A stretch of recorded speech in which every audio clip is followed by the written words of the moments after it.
Boom! What's up, everybody? Welcome back to this week episode. I've got Jason Watson from Arkansas. Actually, before we get started, third person from Arkansas, so I feel like I got a little woo pig in me. Oh wow. Yeah, like I feel like I'm just getting sucked over to the Razorback Nation a little bit here. So excited to chat with you. Um, but as always, before we kick it off, wild and funny story. What you got? Yeah, I think it speaks a little bit to perhaps what we're trying to do here with the volleyball team at Arkansas. We got late into our season last year. We had a nice year last year, and we got late into our season. We're trying to figure some stuff out in terms of postseason implications and things like that. And I was pretty much on edge, as coaches do, right? You're Yeah. coming down to that.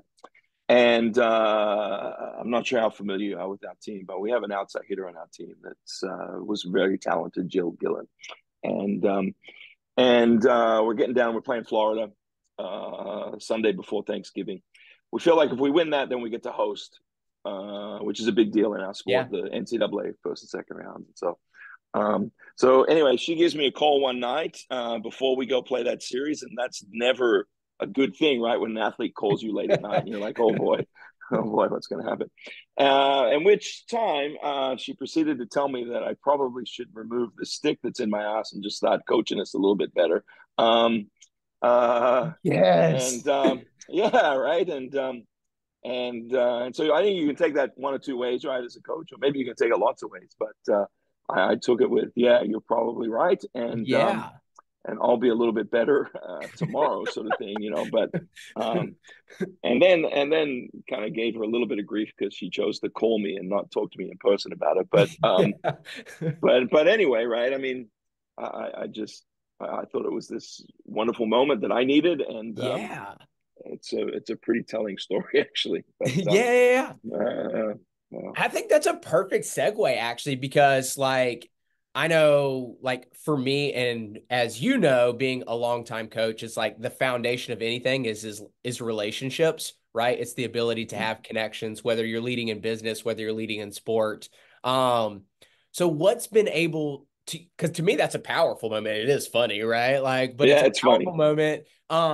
For somebody to be able to speak up and say like, "Hey, look, we're good, man. Like, chill, bro. Like, just relax." So, what's allowed you to build those connections and kind of lay that foundation with this team?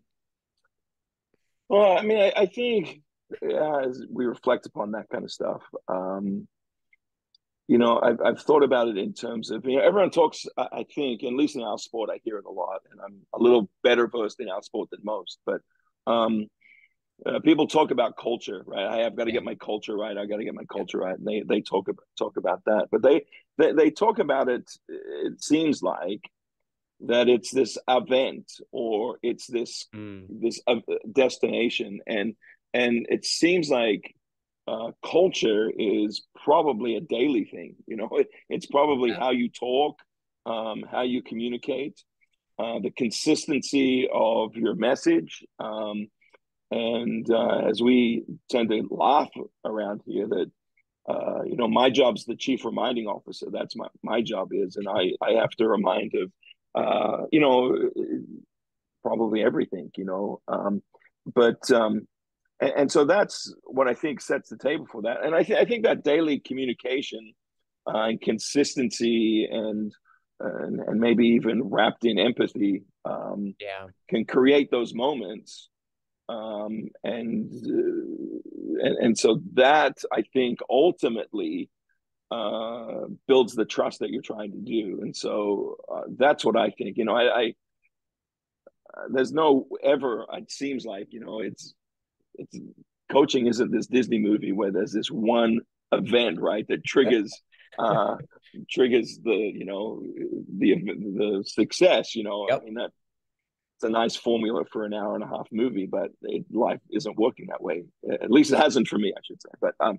But yeah, so that's what I think builds that trust. Yeah, Yeah. trust is a pretty important thing. Yeah, it's interesting though too. I had a coach say one time, it makes me think of when you're talking about culture. It's like, we in life we play this game thinking that there's just like this end moment. And he was just like, think about it. He was like, you don't like win at marriage. You don't win at your health. He was like, it's this thing that you keep playing over and over and over again. You don't just go to the gym after 3 years and then be like, okay, I'm in perfect shape. I never have to go to the Yeah. gym anymore. So it kind of reminds me of like your approach to culture, which I think is super powerful because it's always flowing and moving as you bring new people in and different people leave and you Uh, probably have different staff. And so it's always this evolving thing. So just, yeah, it's a fascinating way to look at it. That's, probably allowed you guys to be successful versus I do think that culture, it gets caught in the buzzwords and yeah. or like, hey, we're going to go on this team retreat and we're going to like hit it off and like everything's going to be great and dandy. And it's like, I don't think it works that way.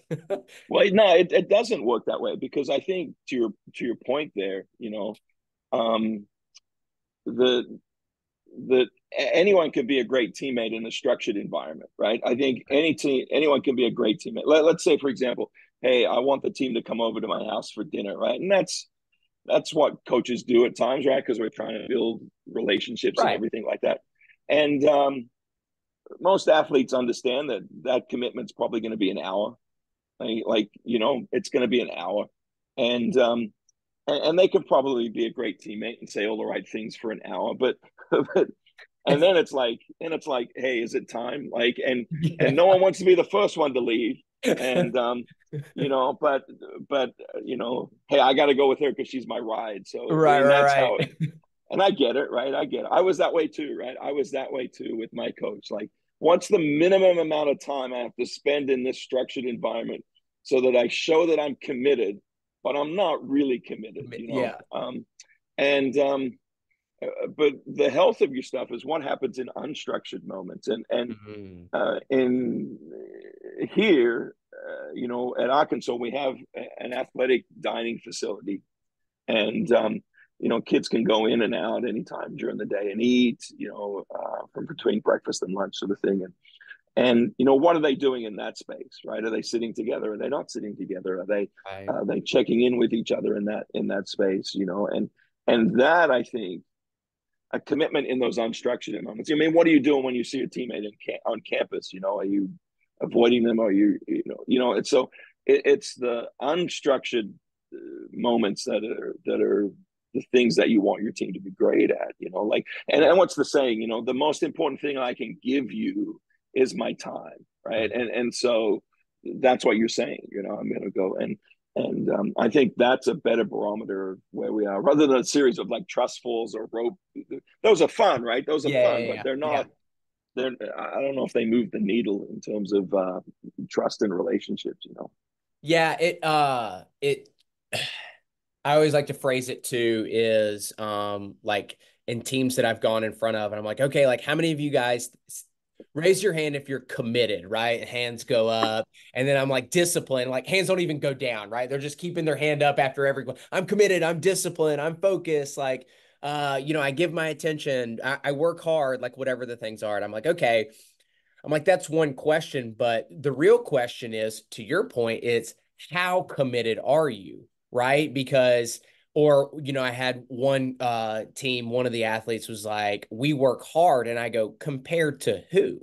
Right? Because, like in business, if you say you work hard and you're comparing it to Elon, you're probably lazy, right? Like, it's like, what are you actually comparing it to? And I heard this quote one time. It was like, we like to compare ourselves to average and think that we're great, and versus looking at greatness and actually comparing to what greatness actually looks like.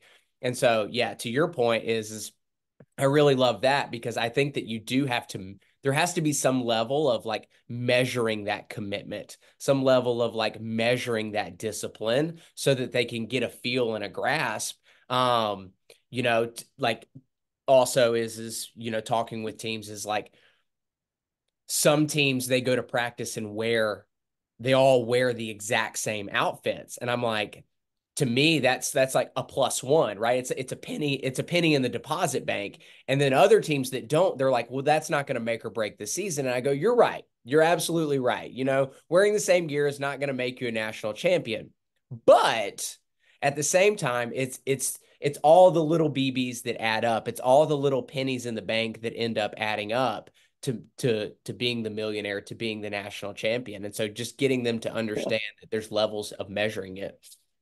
Yeah, it's funny you say that because yeah, I don't actually care if they match in practice. Like that's not a big deal for me with shirts Hmm. and things like that. It's absolutely not. I could care less actually.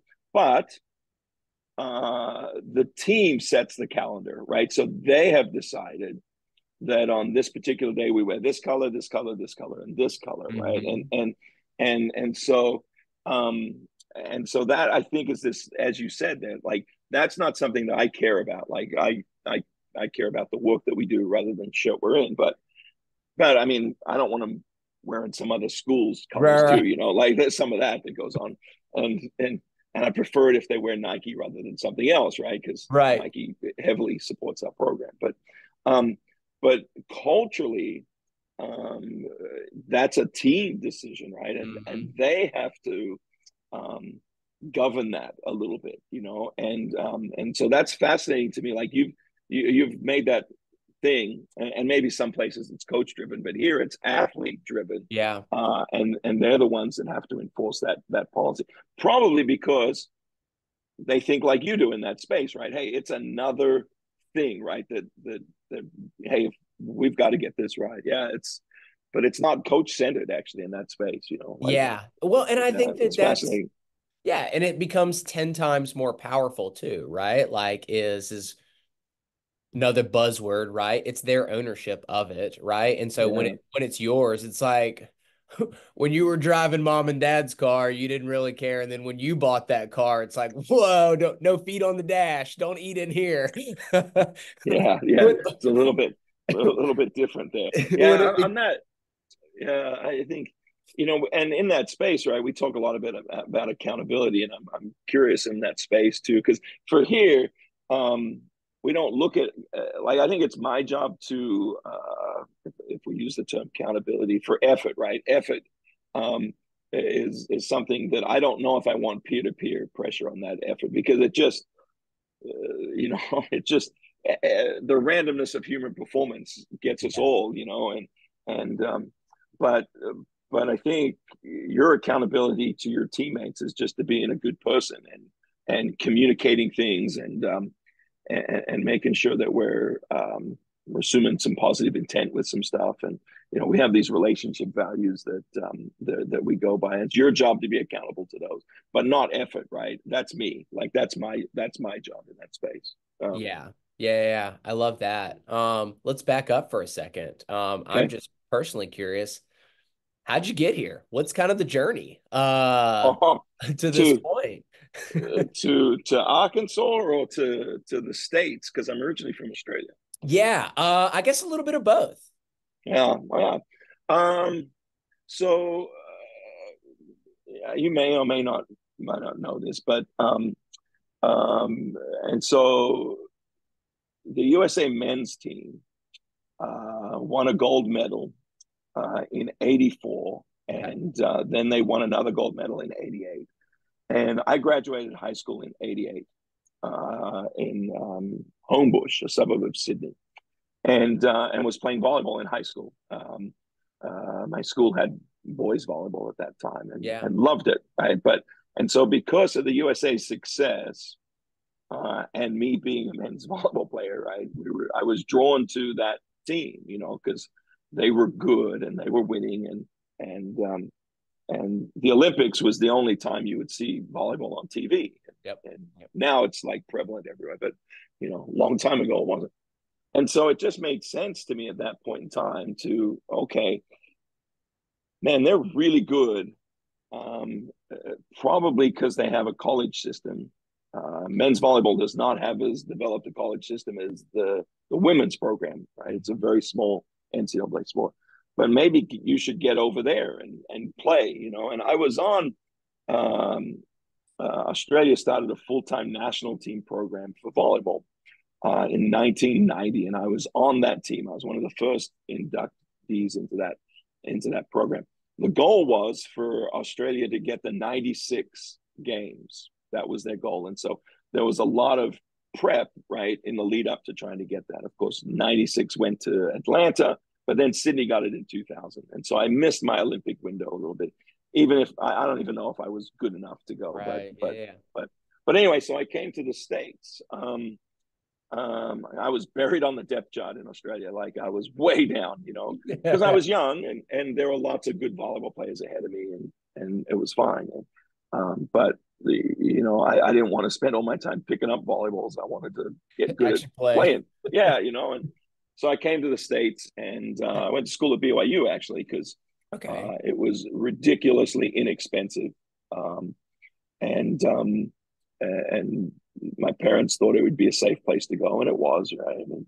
Um, and then got to play for a guy by the name of Carl McGowan, who was this uh, unbelievably significant and important figure in my life at that point in time. I don't think I am who I am without my parents and my wife now, but without him as a coach. And as probably happens, coaches do one of two things, right? They either coach like the coach that they had that they loved, or they go the complete opposite direction and go, yeah, there's no way I'm ever going to coach like that person. And I loved the way he coached and how he did some things. And so because of that, I got into coaching and and so that's why, and I moved around. Now, why ultimately Arkansas is that in my journey, I coached for 2 years at Arkansas State over in Jonesboro, Arkansas, on the Okay. east Yeah. side of, Yeah. and fell in love with the state.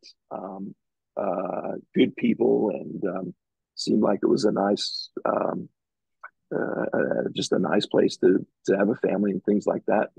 And so when we came back here, my family was significantly older. There was more of them too, but the SEC volleyball was maybe the fifth out of the Power Fives. It wasn't. Oh, It wasn't. The volleyball was not a preeminent sport in the SEC. I yeah. mean, there's Yeah. lots of sports that are, of course. And and so I left Arizona State to come here, which was a strange move to leave the Pac-12 to come here. And now, right, and now it seems like it's a brilliant move, Played But out. Yeah. yeah, it played out well. Um, but SEC volleyball is growing and is becoming increasingly competitive. Um, and maybe one of the top two or three conferences now in the sport, and that's shifted in 8 years. And the SEC as a conference in general Yeah. is Totally. pretty stable, I guess you could say. Nobody wants to leave the SEC. It seems like people Right. want to get into it, and so it's pretty stable, thankfully. Yeah. What was kind of the original draw like to leave ASU to come to Arkansas? Was that more of just like you wanted to build something, just kind of a Yeah, better opportunity? What was kind of that I guess that draw that pulled you away? yeah, a little bit of that. I was happy in Arizona State. I mean, I was especially happy at Arizona State in the winters. Yeah. It was nice.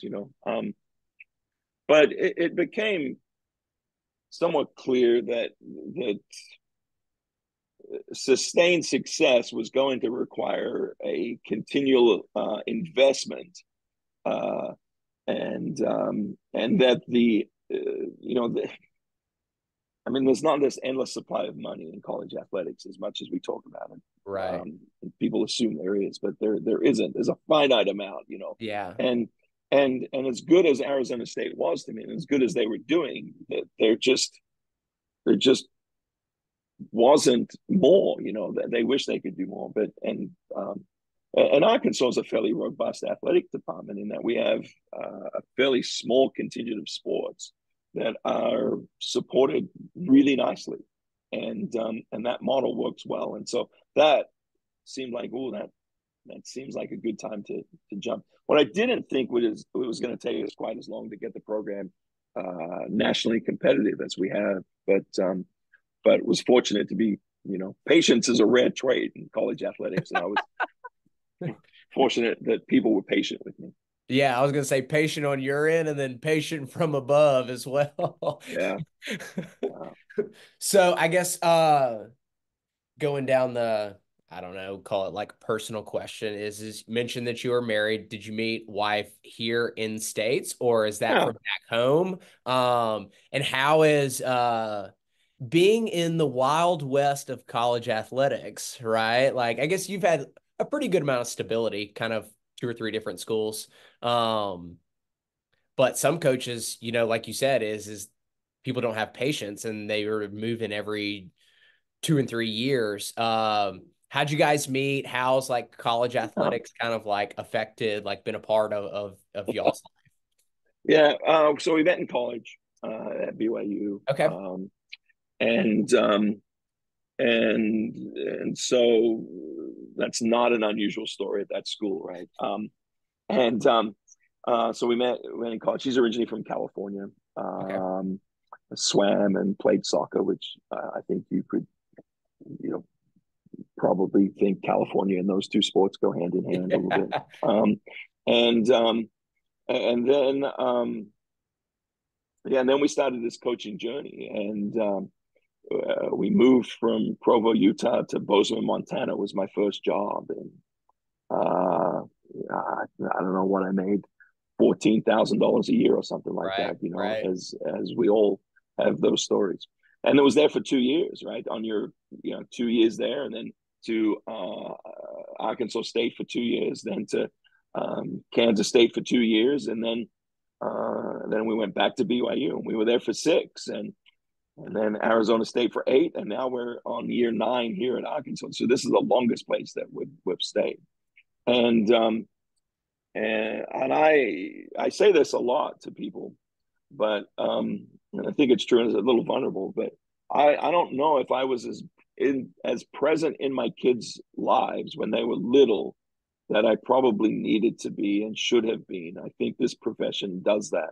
Hmm. Um, that you spend an enormous amount of time parenting, and I use that word loosely because I'm not the athlete's parents, but parenting other people's children than your own, and Yeah. that's a really difficult thing to come to to task with, and I've shared that with my kids. But it was interesting as they got older, meaning that as they got to the same age as the kids I'm recruiting, I got to be better in that space. And as my daughter went through college athletics, not college athletics, but went through club and then high school and decided not to play college, I thought, oh, words are really important. Emotions are really impactful Mhm. to young athletes.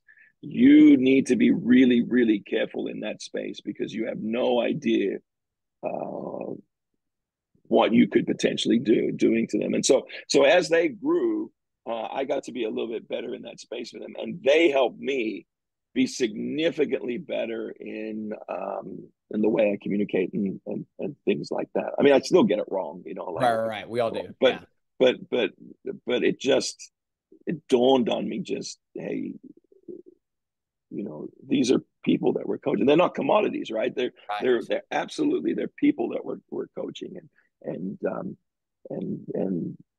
what you say to them and how you say it to them, and really can impact them, you know, for good. And I mean, there's opposition in all things, right? So for good and for not so good too. Yeah. Yeah. Yeah. What was kind of, if you don't mind sharing, because I think it's funny you talk about words because like this year with a handful of like the teams that I'm around is like that's been like highlighted like theme of the year is I'm like words matter. Like you can't just toss around words from of even they're like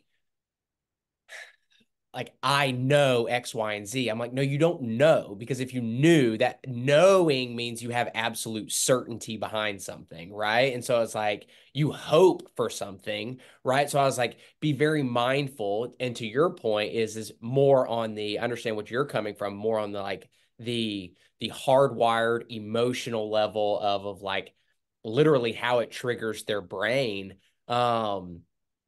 What were some of those, or at least like maybe like one kind of like, I don't know, like aha moments, so to speak, where you found yourself of like damn, like I gotta kind of be careful about like languaging it that way versus I could say it this way. Do you have any like example? Because that's like Yeah. up my alley. Like I'm totally Oh, okay. vibe with that. Yeah. I don't know if there was this singular event, right? I Right. don't think. I think it just was, um, talking through situations with my own daughter that were occurring on her teams. Like, I don't understand this, and I wish the coach would be clearer here. And look, the coach was great and was trying to do their best job. I'm not at all suggesting Right. anything other Right. than that. I think there are times that you and I may have experienced where we felt like we left this meeting, right? And we're like, man, I nailed it. I got it. It was clear. It was concise. And, the next day you find out it was neither clear nor concise to that one person. Um, and, um, and so that was some things, uh and so those are the moments I think where it's like, hey, and I think one of the other things I learned there as well is, uh maybe it's okay to just say nothing. Yeah. Yeah. Like, maybe like, don't say anything, like, don't uh, we value simplicity here at Arkansas, simple over complex. Like, we just love, we're trying to make what I think is a pretty complicated sport pretty simple. And we're not trying to over complicate feedback and things like that. And I think one of the things as we learn through words and the power of them is that feedback is coming in lots of different ways. It's not just from you as the coach, and sometimes you create more noise than you're trying to solve by the words that you're using. And so Yeah. so that was one of the things that I thought too, is like, hey, less is probably a lot more than we think, and allow the athletes to draw some connections in their own space rather than you jumping in there, sort of thing. And so I think, hey, direction is great, noise is not. And I Yeah. think That's good. I think coaching, sometimes people just become these play-by-play people, and then they're creating noise, and there's no directionable thing for the athletes to use. So that's how that kind of involved. And so, um, you know, and what's the old saying? If you can't say something nice, don't say something at all. Yeah. And so I think that's a phenomenal coaching philosophy, I think, right? If you can't say something nice, then don't say anything at all. I think it's a rare trait, but it's a healthy one.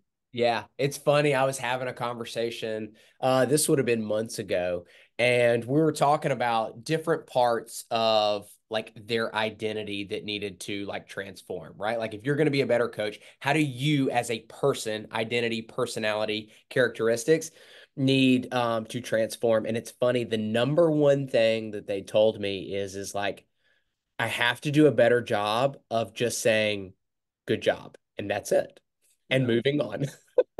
yeah, Because they want to coach, right? Like they're on to the next. It was like it was good, and then they're coaching on to the next thing, and then athletes are getting frustrated with him, and he was just like, what do you mean? Like I'm excited about the next thing, and he's like, I'm never actually like giving them credit for like what they're doing, and so it makes me think of like kind of simple or just saying very few words, and he's like, I just sometimes just got to say good job and move yeah, on.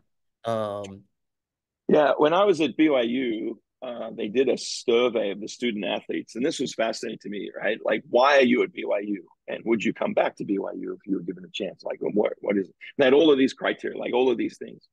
And we tend to think in college, right, that a reason a kid is at your school, and I know they're student athletes, right? It right. should be because they're, but but I think the general public would say, hey, it's because of the head coach, right? Like, that's who they're.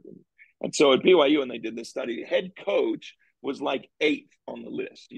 There were all of these things that were there, and head coach was like way down here. And so, and I thought, hey, we're not as important as we think we are here, like, and but on the level of would you do this again, right? It became head coach, right? Like the Mm. head coach was a little bit more impactful in retention than these other things. And it's always stayed with me, that um, that a couple of things. You're going to lose a recruit not because of you, but because they're looking through it in the lens of some other things.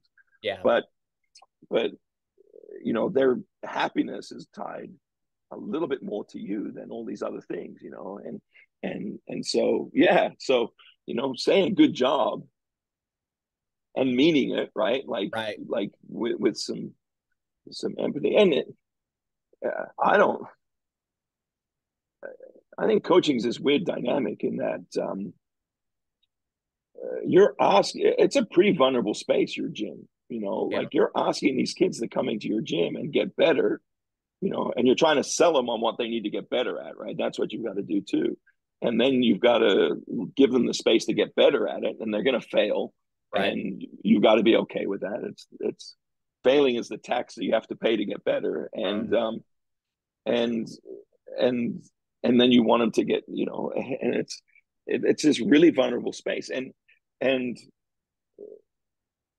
I went to a workshop with athletes and artists this summer in Florida, and it was really uncomfortable for me. They were these, I'm not artistic, I'm not musical, I don't know anything about that space at all. And it was really uncomfortable, like shockingly uncomfortable for me. And I thought, this is how my athletes are, probably a lot more than I think, right? Yeah. They're really uncomfortable here. And what was great about it is there were so many wonderfully supportive people around it that made the event like better for me. But like we're doing improv, and I'm like, there's no way. I have no interest. I can't do this. I don't want to do this. Right? I don't Yeah. want to do this. But the people that we're with were just wonderfully supportive. And hey, like you're saying, good job. Hey, you got this. Hey, I like what you did there, and framing their feedback to you in a way that was just better than, hey, you suck, go be better, Yeah. uh, and but that happens in our gyms, and I really think we should be a little bit gentler and kinder Yeah. in that space, because it's a really uncomfortable space. Yeah. One of the words that comes to mind, and I wanted to bring it up, is I'm a big fan. Again, I'm a words guy. When you get it right, is I think with the athletes that I'm around and work with is I won't say the number one thing, but one of like the primary like drivers I try to get them to understand is in order to grow, one of the most important elements is curiosity. And like you have to be curious and the ability to raise your hand. I know you've used the word vulnerable several times in our conversation, and it is a vulnerable spot, right? It is whether that's behind closed doors walking in your office and asking questions, or if that's in practice and asking questions, or hell, that's when you're being recruited, right? Like asking all the right questions to be able to know is like, is this the best fit for me? Is this where I'm going to be the happiest? Is this an environment that allows me to get from point A to point B? Um, and then, so I think like how important is that for you, and like how much do you look for that too? Is I this was months ago, had it was a wrestling coach on, and he was an assistant, and he was like the head coach had been coaching NCAA wrestling for a while, and he was just like, one of the biggest takeaways that I learned, he was like, when we have kids on trips here, he's like, the head coach is like, if he asks questions, we basically want them, like we want the curiosity, not Mm, like we're showing you around. It's like, okay, cool. And then at the end, it's like, got any questions? Like, no. He's like, no, we want the kid. Okay, so like, what do you all use this for? And like, just genuinely curious. So I'm yeah, curious, haha, no pun intended. yeah. Of like how like is that something you drive, look for, push, like just within your athletes? I don't know. I think, without Ted lassoing the whole thing, like I, but there's some truth to the fact that, hey, everybody's their own body, right? Everybody's their own person, and and and so it's hard for me to draw those connections that, hey, anyone that doesn't ask questions is this, and everyone who asks questions Right, right. is that sort of thing. Because I mean, I've been around kids that on their visit, they never say anything, and then they're great, and you commit them, and they get here, and they never stop talking. And it's fine, but Totally, but totally. but but it's and then I've been around some really extroverted people who are not at all interested in helping the team, right? They're Yeah. just what can they get out of It's a it? And so show. It's a show. yeah, and those aren't good for your team either, and Totally. so um but we'd like that, or we would hope. Uh, had an assistant one time that said, "Hope's not a plan," but we would hope that within our staff, I think that's probably a nice way to say it, within our staff, that our athletes are going to feel comfortable asking one of us a question that's on their mind, and to be able to do it in a way that's safe for them. Not everyone feels safe asking a question in the middle of practice. You Right, know, right, right. like no one's gonna ask that kind of question. And so interesting. Like we talked about meetings earlier. We had an orientation one time for a freshman group, and we have this thing called an SAP board. It's a whiteboard in our gym. And SAP is smallest achievable perfection, like for that day. And so what they do is they come in and they write down what that is, right? Hey, this is what I want this day to be. And there's a couple other things that they do on that board. And so I'm talking about the SAP board. Hey, this is it. This is it. Hey, this is what we want to do, and everything like that. Great, right? Done, right? Hey, all right, we'll see you tomorrow for practice, right? And then the freshmen go up to one of my assistants and go, "What's the SAP board?"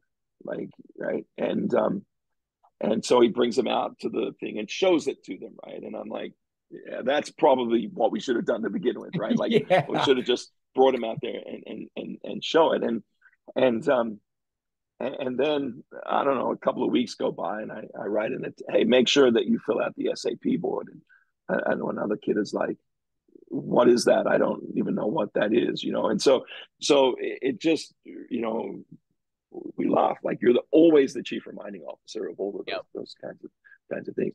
But we want them to be able to ask questions. We want them to do it in a space where they're comfortable doing it, and between, I think, the collective nature of our staff, we can probably get most of those things handled, but yeah, I mean, it's yeah, I mean, I think I feel like my coaching philosophy has changed significantly, especially in this space where um, I feel like initially the athletes had to meet me where I was, Mm. um, and Mm-hmm. I feel like now I need to meet them where they're at. Mm-hmm. Um, Seems to be a little bit healthier. Actually, seems like a lot healthier. Actually, Yeah. yeah, yeah, yeah, yeah. But Yeah. when you think about the evolution of coaching, right? I think that's something that we're seeing, right? It used to be like coaches standing in front of them, and you're the gatekeeper of information, and this is the way it is, and work hard, and and now I don't know if that model is healthy, and maybe it wasn't healthy back then either. I don't know, but yeah, Yeah, it's interesting. I always say too is I see so many people. I hear is probably yeah, the appropriate term. People like in my space, when they come stand in front of a team, it's to your point of meeting them where they are. It's like as a former college athlete, not a great one, we'll be real. But as a former, I remember the things that I went through. I remember the stresses and feeling overwhelmed. I just remember a lot of those pieces. And so the first thing I do when I stand in front of them, I was just like, basically, it's like, this is why I sucked, right?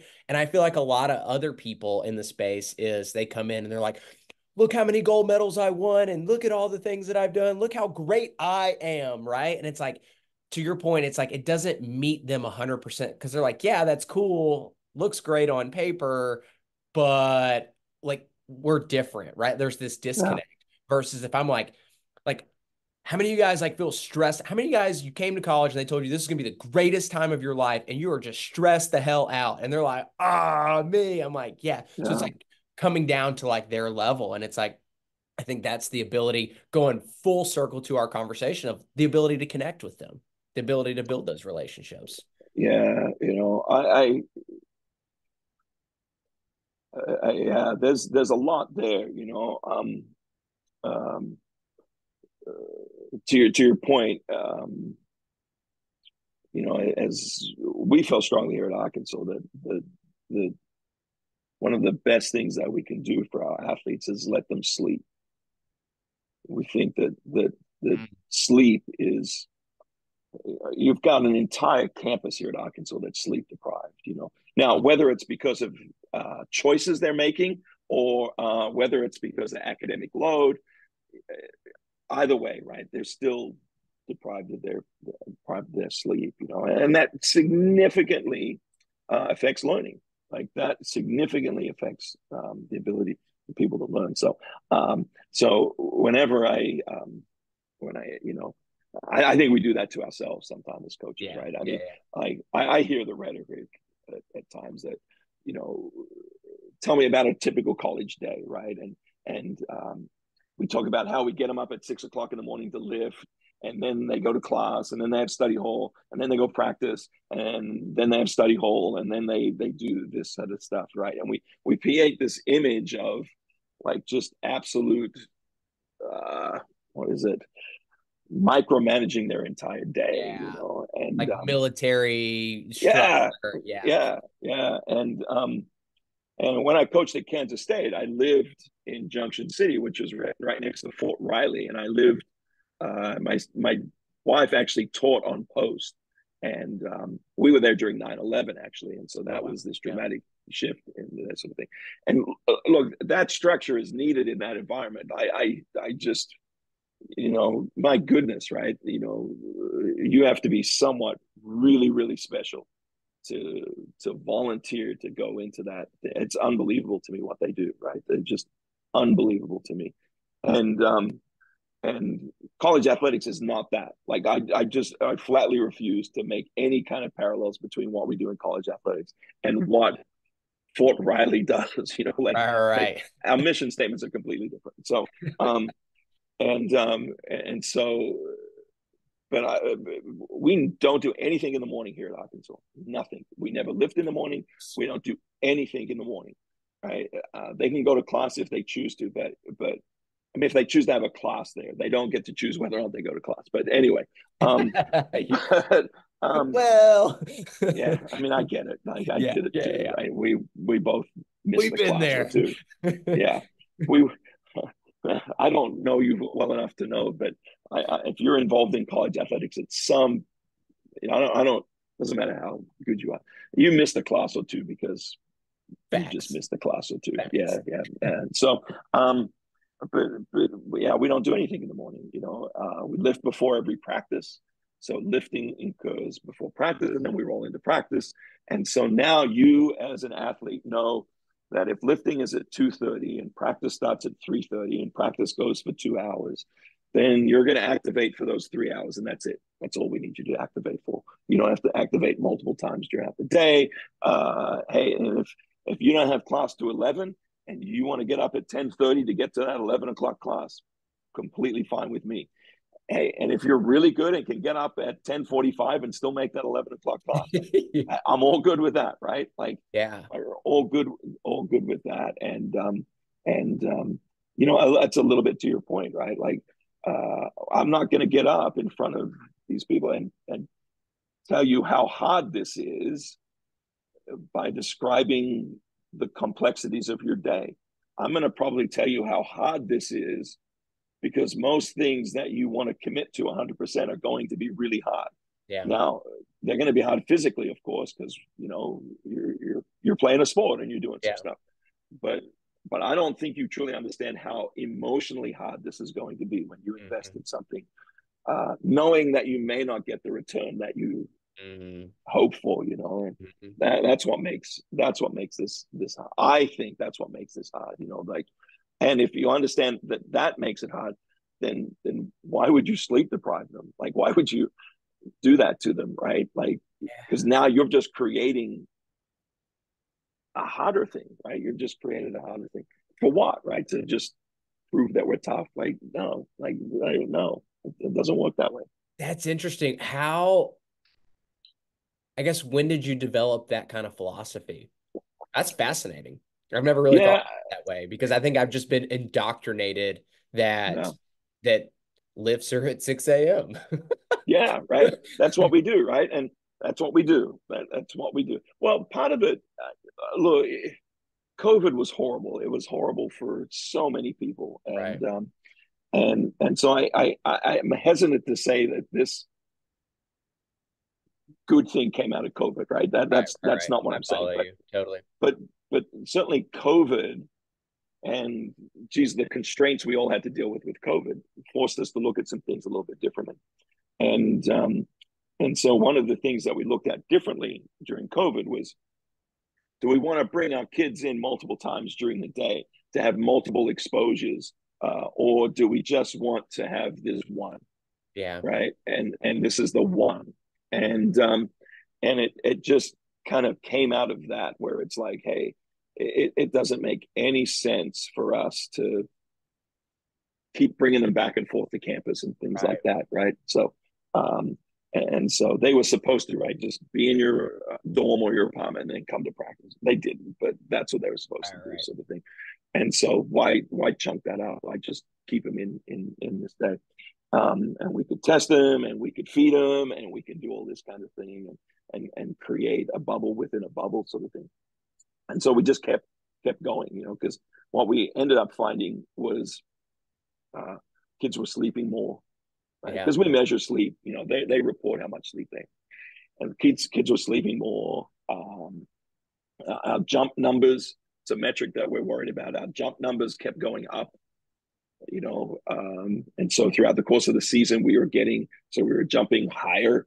We weren't fatiguing, like when jump numbers tended to go yeah, down towards yeah. the end of the season because we're fatigued. Those numbers stayed pretty constant, if not increased. Um, Kids seemed a little happy. I don't know how to measure that, but There's yeah, they're just happy because they don't have to get up at 6 o'clock in the morning. yeah, uh, you know, um, and and and so that's a win for us, right? That's some capital for us as a coach, right? yeah. Um, and it was fine, And the interesting part was that we were lifting after practice, and the kids didn't like that. They liked it lifting before practice, Interesting. and Yeah, I think what we learned in that space was that we write our practice on a whiteboard, so the length and the duration and the intensity of that particular drill, right? So it's a known entity, and what they didn't know was what was lifting after it. uh, Right? Like lifting wasn't this known entity, and so they would come to practice not knowing what lifting would look like and be like, "Oh, I'm not sure I can go all out in this thing because I've got to hold back for lifting." Okay, yeah, and so when we flipped it, the unknown part of lifting was okay before, because then they got to practice and there was a known thing. And there's some research in this space that athletes are really, really good at giving effort when they know the duration and the intensity of when that effort is required. Otherwise, I mean, it's that old. Like once a horse knows that it's like close to home, right? It's here we yeah, go, yeah. and so there's some of that that goes on in that space, and so it's worked out really well for us actually. Yeah, it just makes me think of just I'm always fascinated of like how the brain works, right? Just something Mm-hmm. is these small intricacies of like shifting a lift before or after because I mean 100% you're gonna save some, you're gonna keep some in the tank Yeah, because you don't know what you have to get through. You don't know, do I got to run 50 sprints? Is it just a light lift? Is it like what am I gonna die? Like what's yeah. happening? Yeah, and that all of those things were occurring, right? It's like, man, I could have worked harder in practice because there was a Yeah. light lift, or man, and part of it too for us writing those practices was like, hey, we need to go a little longer here in some things, and it's like, but they've got to lift, right? So you Yeah. can't crush them. Not that you crush them, but you know what I mean. Yeah, Like, totally. hey, I want to work a little bit harder in this space, and this is a little bit more taxing space. Is that going to couple with what the lift's going to look like? Right. Well, we don't know, and so there was a lot of that. We have a phenomenal strength coach, and so we worked out a lot of this stuff over time. Yeah. But yeah, morning not going to happen. Yeah. So, did it take I imagine no, but I'll just ask anyways. Did the philosophy behind it take a lot of convincing, or was it just like, hey, like this is what we're gonna do? Like we kind of have the data, the logical side to back this up, Oh, and this is why we're doing it. um, it took zero to tell the athletes, right? You don't have to get up at 6, It's right? 6 That's an a.m. Right? That's easy what I buy-in, said. right? Yeah. Yeah, that's an easy buy-in. They took zero. No one said Sold. no. Yeah, no one was like, no, please let us get up at 6. Um, what was interesting is trying to get with our strength coach to get that, to Yeah. get that because this is, what's the, what there's another saying, right? The worst thing you can say is this is the way we've always done it, right? That yeah, Yep. one of the I forget the saying, but you've got some of that in that space, right? Where hey, this is the way we've always done it. Okay, but okay, that's fine, Yeah. but it doesn't mean it's the only way. It just means Right. it's always Right. the way you've done. So it took some of that sort of thing to get that figured out. It took some convincing of our academic people too at that time because now you've got to schedule classes a little bit differently. It took some of that, but I think we're 3 years into this, 4 years into this, and that's just what we do now, And so um, Stanford volleyball does something very very similar, Yeah. and so we were able to lean on them a little bit for they've been doing it a little bit longer, and so I played with that their head coach and I played in college, and their strength coach was actually our strength coach at Arizona State, so there's some Oh man. yeah, Yeah. there's some familiarity there, and so we were able to work through some of that, and the Stanford strength coach helped us immensely sell this concept here on campus. Tyler's his name. He's phenomenal, and so that helped us a little bit Have some as backing. Yeah. well. I mean, they had gone through it, and they were able to hey, here's some things that may happen. Here's some stuff. So it helped us immensely in that space. Yeah. I guess going back is one of the questions I wanted to ask you is like I'm a firm believer. You talked about when you were at BYU and kind of your coach essentially being another buzzword like mentor Mm, like for you is um how do I want to ask it? Like how powerful have other people, mentors, guides like mm, been for you and how much do you encourage like your athletes? Because I always just tell kids it's like when you figure out like again when you kind of get a direction of what you want is chances are somebody's done it before.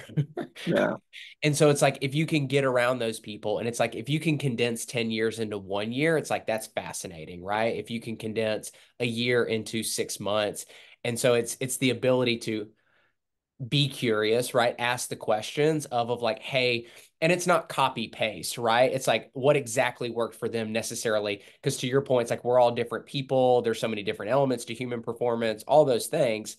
But I think it does give a certain level of context of like saving you from a number of mistakes or decisions yeah, that like you don't even have to test because they've already tested for you. It's like that doesn't work kind of type thing. yeah. So just how much of that like has it been meaningful for you? Like, do you encourage like your athletes or just staff, I guess, in general, to just be around different people, to go find the different formulas of like, hey, we don't have to get up at 6. There is a different Yeah, way, and here's yeah, ways to prove it. yeah. You got to be a little brave, don't you? I mean, that's to go and ask questions that these sacred cows, like, hey, we always lift at 6, and things like that. Um, I was fortunate to play for for Coach McGowan, who is the preeminent motor learning specialist in the sport of volleyball. More coaches have been influenced by his work in that space Oh, than wow. anybody else in this country. And so he was great in that space. And he was always asking questions, like when should we lift weight, and how should we practice and what it should look like and things like that. And so out of that group, was Kevin Hambley, who's now at Stanford, Hugh McCutcheon, who is at Minnesota and won gold medals with the USA men, myself, Sean Patchell, Chris McGowan, his son, Mike. Well, the list goes on and on and on of people who have come out of that program that are now coaching. And so that he influenced this entire generation of coaches who I think share some of these traits, right? Who are asking questions about how things should and how do we get better and things like that. And they're always growing in these spaces. So those are fun people, and so I guess they're mentors, but they're also friends, right? Because you I played with them and things like that. And then as we journey, right, especially as assistants, like I worked for some really phenomenal head coaches too. I got my start with Dave Gant, and then to Montana State, and then Craig Cummings at Arkansas State, and then by a guy by the name of Jim McLaughlin, who is this phenomenal volleyball coach at Kansas State, Karen Lamb at BYU, and then I got to be a head coach. So along the way, you're influenced by these people who are phenomenal in that space, right? Just phenomenal for me, and I don't know why it was, but I think everywhere I went, I learned what I needed to learn, and I didn't set out to learn those things. They just kind of happened, along the way. And now that I'm a head coach, it's really lonely, right? It's just this really lonely space as a head coach. But I have a dear friend that coaches at the University of Georgia. Tom Black is his name, and we talk pretty regularly about all kinds of different things about coaching, which is a really strange thing right. that you have two coaches within the same conference that are sharing an enormous amount of data and information and asking each other these really good questions. And he's introduced me to some other people. He was the one that got me to that artist and athlete conference in Florida. And so he's introduced me to some other people, and so that friendship is pretty special, actually. Yeah. But unique in that, like, I'm supposed to beat him, right? We're Like, rivals. and Yeah. yeah, we're supposed to be, and he's beaten us the last 3 years, I think. So I'm on the wrong end of that, um, but it's all good, it's all Yeah. good, and I think I don't think people understand that, but we were friends long before we were coaching in the same Right. conference, and so I don't see anything wrong with sharing that stuff with him, but um, yeah, maybe because he keeps beating me, he doesn't Maybe, think yeah. there's anything wrong with it either, but Not answering the phone anymore. yeah, yeah, maybe I got to reevaluate that Yeah. that thing, but yeah, I mean, I'm not big on the mentorship thing, uh, maybe because I'm skewed by that Seinfeld that went on about, you got a mentor. I don't, if you're a Seinfeld person, you'd understand that reference. But hey, we're just friends talking shop, and I Yeah. think I think that's pretty cool. Like, this conversation is awesome. Like, I'm learning a ton about stuff, and probably I should stop sharing stuff with Georgia, but uh, but I can't answer the um, phone. Why? I was on this yeah, podcast and I came to this yeah, big realization. I'm yeah, tired of yeah, kicking my yeah, ass. yeah, yeah. New phone. Yeah, new phone. Who's this? And but I like talking coaching, and I like talking volleyball, and I'll do it with anyone, anytime. It's fun. It's fun. I love it. I love it. All right, last question for you. I didn't set you up for this one like the one in the beginning. Um, Okay. spur of the moment question. Okay, so you're in a stadium with 100,000 people, and you could leave them with one message. What would your message be to them? Um. Hmm. yeah, probably this. Seek simplicity in just everything. Uh, yeah, complex isn't always better. You know, complex is just complex. But seek simplicity. Yeah, seek simplicity patiently. Mm, mm. Yeah, I think patience is a wonderful coaching attribute, um, and and it's not a weakness. You know, it's not a Yeah, weakness. yeah. It's not. And so, yeah, seek complete simplicity patiently. Yeah. That, welcome to my TED talk. Yeah, that's Yeah. yeah, Ted Lasso talk. yeah. Now we can stop throwing some dots. You know, it'll be all Yeah. right. Well, man, I appreciate it. Like I said, Oh, is before we jumped on, is uh big reason for the podcast is just stories, right? And I feel like yeah, everybody gets tired of me flapping my gums to the world. So it's always nice to have other people kind of share their stories because I just feel like stories are what resonate with people and like yeah. end up moving people. And so it's like not everyone's going to relate to my story, but somebody might relate to yours. And so I think it's a Awesome. to just and as you say, I say shoot the shit, talk shop, just enjoy these types of conversations with people that are knowledgeable in the space and have the had the success that you've had and Oh, I continued. appreciate it. Yeah. That's kind So of you to say. Thank you. Thank so you. appreciate it again. Until next time, everybody. Peace.